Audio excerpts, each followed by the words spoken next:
Bonjour à tous, merci d'être avec nous sur Radio Sensation pour ces journées coulisses du bâtiment organisées par la Fédération française du bâtiment. Nous allons parler formation et pour nous accompagner, Thierry Quillebeuf, bonjour. Bonjour. Vous êtes directeur adjoint du bâtiment CFA d'Évreux. Tout à fait. Alors expliquez-moi, qu'est-ce que le bâtiment CFA? Qu'est-ce que ça représente? Là, on a encore besoin de découvrir le bâtiment CFA d'Évreux, alors que le CFA du bâtiment date de 1973.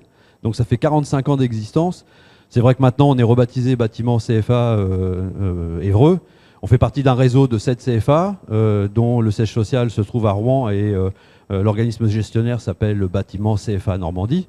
On rappelle quand même, le CFA sont des instituts de formation, c'est ça? Alors c'est un centre de formation, à l'origine c'est un centre de formation pour apprentis. Maintenant on va certainement développer aussi, on va certainement parler, on va développer davantage de formation continue pour essayer de faire un peu face à la crise. Alors, centre de formation des apprentis, ça veut dire que quand on arrive chez vous, on est déjà formé, on sort déjà d'une formation puisqu'on est apprenti, ou on arrive... Ah pas du tout, en fait on devient apprenti. Quand on vient chez nous, on sort du collège, on sort du lycée, on a trouvé une entreprise pour faire une formation qui peut durer de 2 ans, qui peut durer plus longtemps, et on devient apprenti. C'est-à-dire qu'on change de statut, on n'est plus un scolaire, on devient un salarié du bâtiment.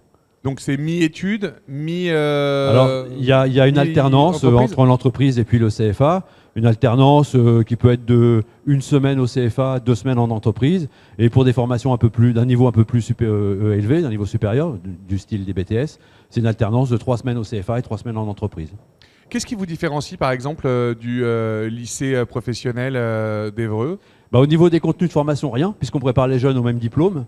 La grosse différence, c'est l'alternance, c'est le fait qu'on travaille avec des entreprises et que les jeunes sont formés en entreprise. Nous, on est complémentaires, on complète la formation pour les préparer à l'insertion professionnelle et pour faire en sorte qu'ils obtiennent leur diplôme. Effectivement, quand on sort du lycée, on n'a pas nécessairement le bagage nécessaire en entreprise, alors que chez vous, il y a quand même une présence accrue dans l'entreprise qui permet de savoir où on met les pieds finalement quand on sort. Tout à fait. Ils font des stages en entreprise, mais c'est une durée moindre de la formation que les jeunes apprentis reçoivent quand ils viennent au CFA du bâtiment. Quelles sont les formations que vous dispensez au niveau des corps de métier? Alors les corps de métier, en fait, il y a 5 grands secteurs. Il y a le secteur de l'énergie, il y a le secteur des métiers du bois, il y a le secteur de la finition, il y a le secteur gros œuvres, et puis il y a la serrurerie et métallerie. Et donc dans ces différents secteurs, on forme à différents diplômes, à différents métiers. Quelle population vient chez vous? Est-ce que c'est aujourd'hui encore très masculin ou est-ce que vous voyez de plus en plus de femmes? C'est majoritairement masculin, mais c'est vrai qu'on commence à voir beaucoup de jeunes filles. Et ça a démarré dans un premier temps dans les métiers de la finition, dans la peinture. Et on a eu des petites expériences dans les métiers du bois, dans les métiers du gros œuvre. Et ça se développe également dans les métiers de l'énergie, en électricité. Est-ce qu'on vous incite justement aujourd'hui à communiquer plus en faveur de la gente féminine? Oui. D'ailleurs, si vous avez fait un tour dans les coulisses du bâtiment, on a une petite plaquette là qui fait justement référence à ce que vous dites. Et on incite les jeunes filles à venir dans les métiers du bâtiment. C'est maintenant des métiers qui sont accessibles pour les femmes, pour les jeunes filles. Donc on les accueille tout à fait. Alors ce sont des formations qui peuvent commencer dès 16 ans, mais ça peut même aller jusqu'à 29? Alors c'est des formations qui peuvent commencer à partir de 15 ans, puisqu'on forme des jeunes à un dispositif d'initiation au métier en alternance, ce qu'on appelle le DIMA. Donc ce sont des jeunes collégiens, ils sont toujours sous statut scolaire, mais ils ont une alternance aussi avec l'entreprise. Donc ça commence à partir de 15 ans pour ces jeunes-là. Et puis donc après, du CAP au BTS, ça se forme dans tous les métiers de la même manière, avec une alternance. Quand on arrive chez vous, est-ce qu'on sait déjà où on veut travailler ou est-ce qu'on arrive un peu en ne connaissant pas le milieu? Alors, en règle générale, les jeunes ne font pas ça par dépit. Ils ont choisi une orientation, ils ont choisi un métier, pour la plupart. Maintenant, on a ouvert aussi à une population indécise. Je parle des POEC, ce sont des jeunes qui sont un peu décrocheurs scolaires.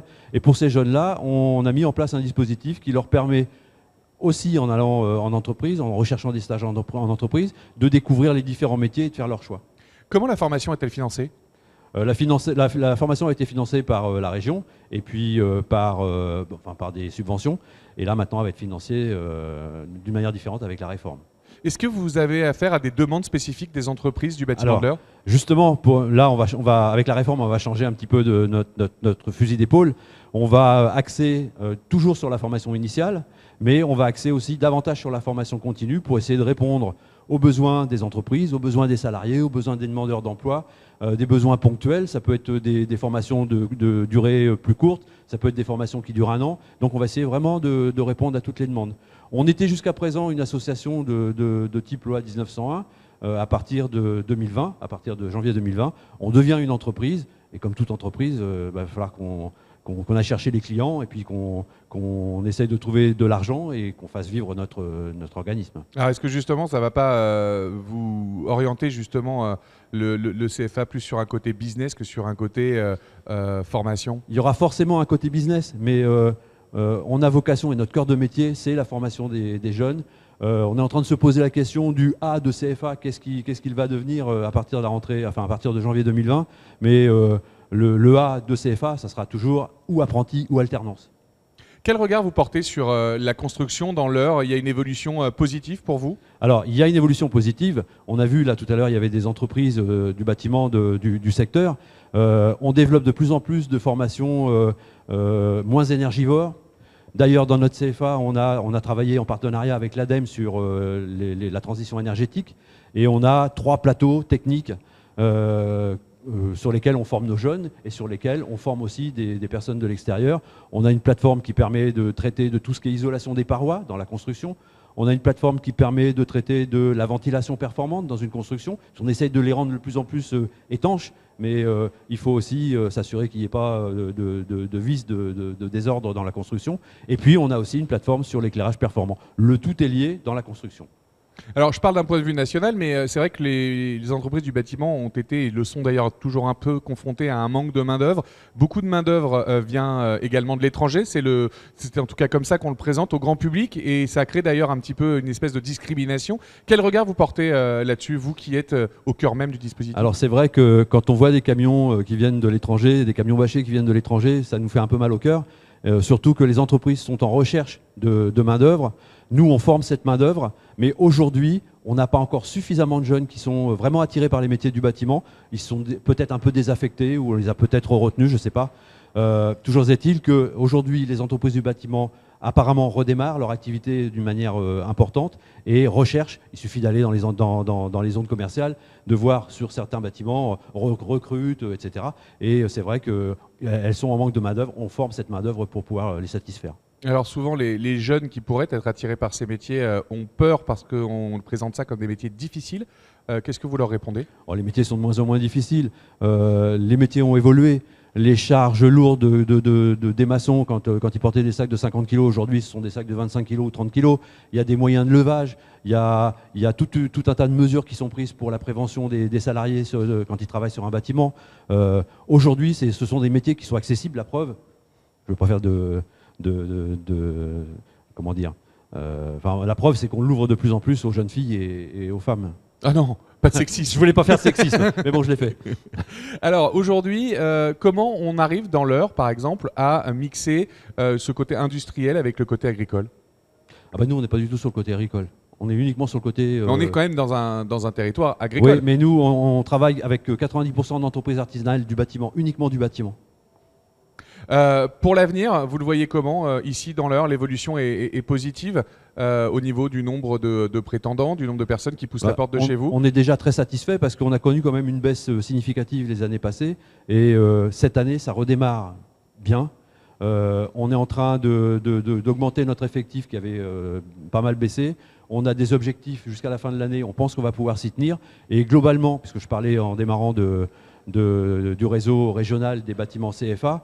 Globalement, on forme dans le bâtiment et les travaux publics, on forme presque 4400 apprentis. Donc c'est une main-d'œuvre qui va pouvoir arriver sur le marché du travail et on espère pouvoir toujours former autant d'apprentis en se donnant aussi maintenant les moyens de faire la formation continue.